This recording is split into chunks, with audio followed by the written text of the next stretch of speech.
भक्तों, कहते हैं लोग कि पांचों उंगलियां नहीं है बराबर, सबको किस्मत के अनुसार मिले। अरे किस्मत उनकी अच्छी है जिनको भेरू जी महाराज का दरबार मिले। प्रेम में ताकत होती है सारी दुनिया को झुकाने की। अरे वरना सबरी में कहाँ ताकत थी श्री राम को झूठे बेर खिलाने की। कि दोस्ती में ताकत होती है समर्थ को झुकाने की, और सुदामा में कहाँ ताकत थी श्री कृष्ण से पैर धुलाने की। तो मेरे भाइयों, आज समय भी है तो आपके समक्ष एक प्रसंग रखते हैं कि जब रामायण में राम रावण युद्ध हो रहा था, उसी वक्त मेघनाथ मारा गया, कुंभकर्ण मारा गया, अक्षय कुमार मारा गया, अतिकाय, अकंपन, महोदर, धूमकेतु, सभी राक्षस गण मारे गए। उसी वक्त रावण मन में विचार करता है कि अब मुझे क्या करना चाहिए, क्यों कि मेरी सारी सेना का वध हो चुका है, अब कोई राक्षस तो नहीं बचा है। तो उसने मनी मन स्मरण किया और अपना भाई हई रावण जो पाताल लोक में रहता है उसका स्मरण किया और उसका मंत्रों के द्वारा आह्वान किया। उसी वक्त हई रावण उपस्थित हो जाता है और कहता है, बोलो भैया क्या कारण है, किस लिए मुझको याद किया, कोई विपदा आन पड़ी या किसी कष्ट ने घेर लिया।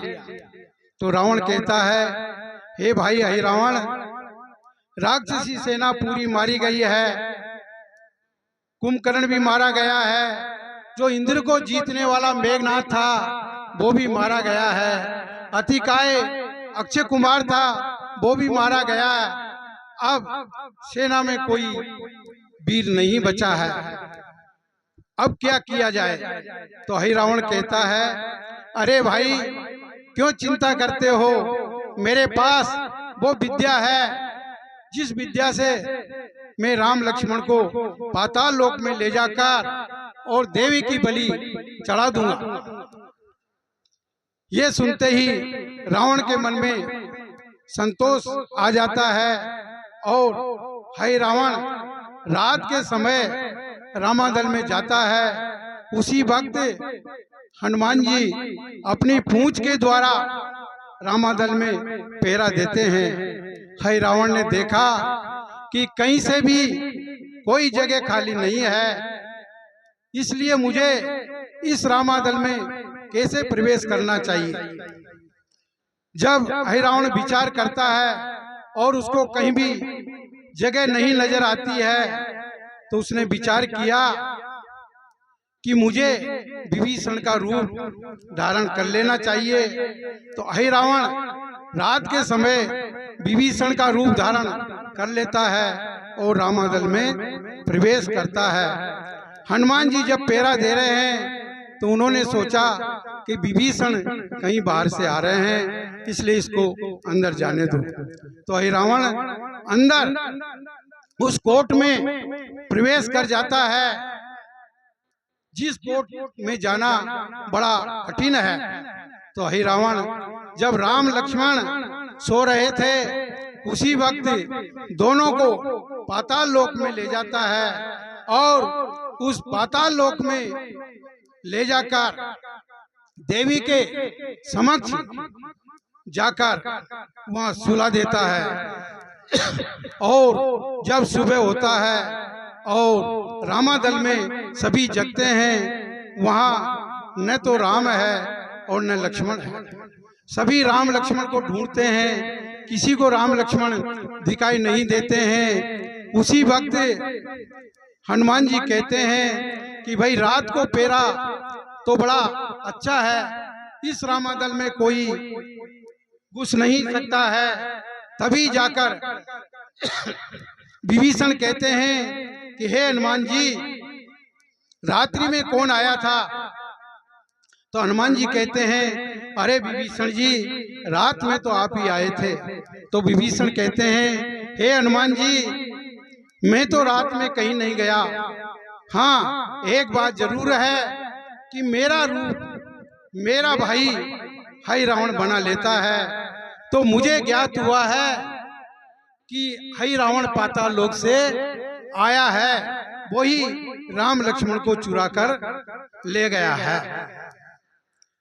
तो हनुमान जी दुखी हो जाते हैं, रामादल दुखी हो जाता है कि अब पाताल लोक से राम लक्ष्मण को कैसे लाया जाए। उसी वक्त हनुमान जी कहते हैं, हे बंदरो, आप धीरज रखो, मैं पाताल लोक में जाता हूँ और अभी राम लक्ष्मण को हई रावण के बंधन से छुड़ा कर लाता हूँ। तो हनुमान जी चल देते हैं। चलते चलते चलते पाताल लोक में काफी वनों को लांघते हुए पाताल लोक में चले जाते हैं। पाताल लोक में पहुंचते ही और जब हई रावण का पैरा था, वहां एक गिद्ध और गिद्धनी आपस में विचार करते हैं और कहते हैं कि आज तो अपन को ताजा मांस खाने को मिलेगा, क्यों कि थोड़ी देर पहले ही हमारे स्वामी हई रावण कोई दो कुमारों को लेकर आए हैं। तो हनुमान जी को निश्चय हो जाता है कि हई रावण ही राम लक्ष्मण को लेकर गया है। तो जैसे तैसे हनुमान जी आगे बढ़ते हैं और पैरे पर मकर ध्वज, जो हनुमान जी का पुत्र था, उसका पैरा था, और मकर ध्वज कहने लगा, हो बंदर, तू कहाँ जा रहा है? यहाँ मेरा पैरा है और तुझे मालूम नहीं कि मैं हनुमान जी का पुत्र हूँ। तो हनुमान जी कहते हैं, अरे मकर ध्वज, तू ये बता, मैं तो जन्म से ही ब्रह्मचारी हूँ, मेरा पुत्र कहाँ से है? तो मकर ध्वज कहता है कि पिता, ये उस समय की बात है जब आप लंका में आए हुए थे। लंका में आपने आग लगाई थी, फिर पूंछ बुझाने के लिए समुद्र में गए थे। उस समय आपके पसीने की एक बूंद गिरी थी, उस बूंद को मछली ने ग्रहण किया था और मछली का यानी गर्भ रह गया था, उसी के कारण मेरा जन्म हुआ है। हनुमान जी ने कहा, जब तू मेरा बेटा है तो मुझे अंदर जाने दे। तो मकर ध्वज कहता है कि हे पिताजी, मेरे स्वामी का आदेश है कि किसी को अंदर मत आने दो, भले से तुम मेरे पिताजी हो, लेकिन बिना युद्ध के मैं आपको अंदर नहीं जाने दूंगा। तो मकर ध्वज और हनुमान जी के युद्ध होता है। हनुमान जी जीत जाते हैं, मकर ध्वज को वहीं बांध देते हैं और उसको बांधकर आगे जाते हैं। तब देखते हैं कि देवी के समक्ष राम लक्ष्मण सोए हुए थे। उसी वक्त किसी ने कहा कि हई रावण का वध करना मुमकिन है, क्यों कि इस दुनिया में हई रावण को वही मार सकता है जो ये 5 मुख का दीपक है। इस दीपक को एक ही बार में बुझा दे, वही हई रावण का वध कर सकता है। उसी वक्त हनुमान जी पंचमुखी रूप धारण कर लेते हैं। पहला जो भगवान ने नरसिंह अवतार लिया था, तो नरसिंह रूप धरा। दूसरा गरुड़, जो भगवान के वाहन है, वो रूप रखा। तीसरा 12 रूप धारण किया। चौथा हयग्रीव रूप धारण किया।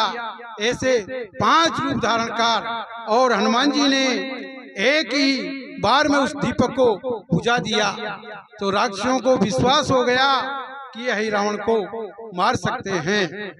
तब देवी के बलि का समय आया। उस वक्त हई रावण राम और लक्ष्मण से कहता है हे राजकुमारों, तुमको जिसकी भी इच्छा हो उसको याद कर लो। तब राम जी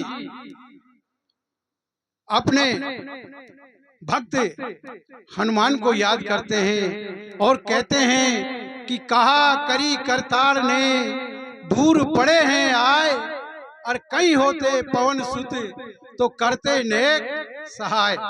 यानी इस पाताल लोक में हम किसको याद करेंगे? हमारा तो एक ही भक्त है, वो है हनुमान जी। तो हम तो उस हनुमान जी को याद कर रहे हैं। अगर इस विपत्ति में हनुमान जी हमारी सहायता करेंगे। इतना जब हनुमान जी ने सुना तो हनुमान जी क्रोध में हो जाते हैं, और जो देवी को हिरावण बलि देना चाहता था, और क्रोध में उस देवी को पाताल में दशा दे देते हैं और स्वयं देवी का रूप धारण कर लेते हैं। उधर लक्ष्मण जी भरत जी को याद करते हैं। तब पकवान लाए गए, हनुमान जी पूरे पकवान खाने लगे। सभी